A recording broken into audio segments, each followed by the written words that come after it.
Inilah pria sejati yang membangun langit-langit, pria yang menebang ratusan pohon cemara untuk menciptakan villa kabin kayu yang paling indah di padang gurun. Dia tidak hanya memiliki balkon dengan tetesan air dan meja makan luar ruangan yang terbuat dari kayu solid, bahkan toiletnya pun harus bintang 5. Hans melepaskan gajinya yang tinggi untuk pensiun dini di hutan belantara dengan membuka lahan kosong. Hans juga dengan ahli menyalakan gergaji mesin. Dia mencoba mencari pohon-pohon mati yang telah tumbang ke tanah secara alami. Tetapi jika tidak ada cukup pohon, dia tidak keberatan menebang beberapa pohon.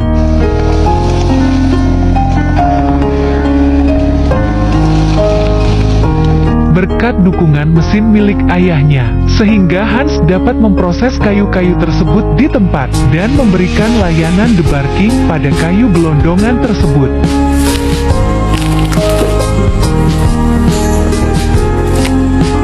Karena kerumitan membangun rumah prisma berukir kayu, Hans jelas tidak memiliki dasar untuk membangunnya. Tapi Hans memiliki bakat untuk bekerja dengan tangannya.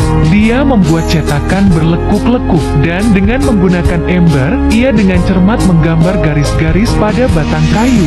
Dan kemudian dia memperbaiki cetakannya, dan menggergaji sambungan pas yang sempurna.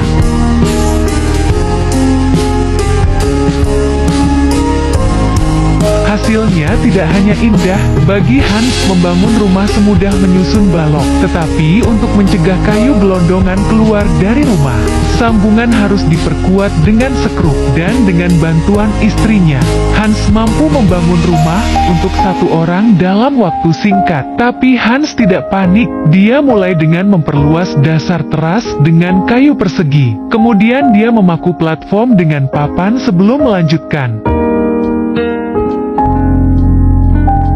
Dengan saudara laki-lakinya bergabung dengannya, mereka bertiga dengan cepat mencapai ketinggian atap, mempertimbangkan panjang balok. Jadi mereka meminjam potongan-potongan tanggam dan duri. Kemudian paku sepanjang 50 cm ditancapkan ke dalam sambungan, untuk memastikan balok-balok itu tidak runtuh. Dan cetakan Hans tidak hanya membuat tanggam dan duri. Membuat tanggam dan duri juga bisa dilakukan dengan cepat. Bagaimanapun, mereka dibuat dari cetakan yang sama. Ini cetakan yang sama, sangat cocok. Kemudian kita akan menyusun tiang-tiang untuk balok teras depan dan belakang.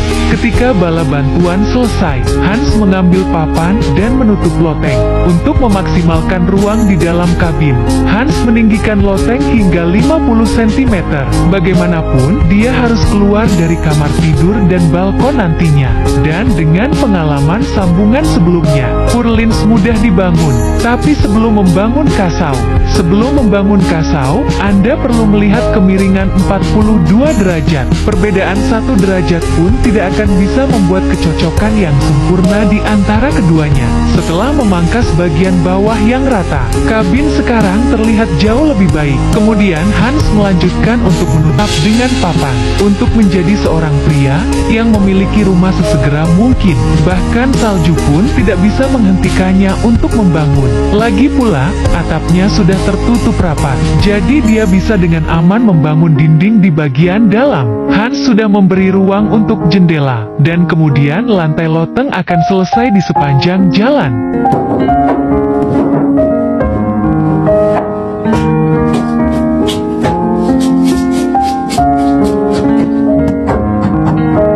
Dengan mempertimbangkan peningkatan berat rumah, Hans telah mengatur kawat gigi diagonal segitiga untuk tiang pintu. Bagaimanapun, segitiga menjijikkan dalam hubungan. Segitiga sangat stabil di waktu lain. Saat dia menyelesaikan pekerjaan pondasi, dia mengambil linoleum dan melapisi atapnya dengan waterproofing. Hans juga harus mengisolasi atapnya. Dia tidak hanya harus menutupi atap dengan papan insulasi, lalu dia memaku linoleum lagi untuk asuransi ganda. Dan kemudian dia memaku kisi-kisi di atasnya, agar lebih mudah memasang ubin baja berwarna. Saat kabin telah terbentuk, langkah selanjutnya adalah perabotan keras.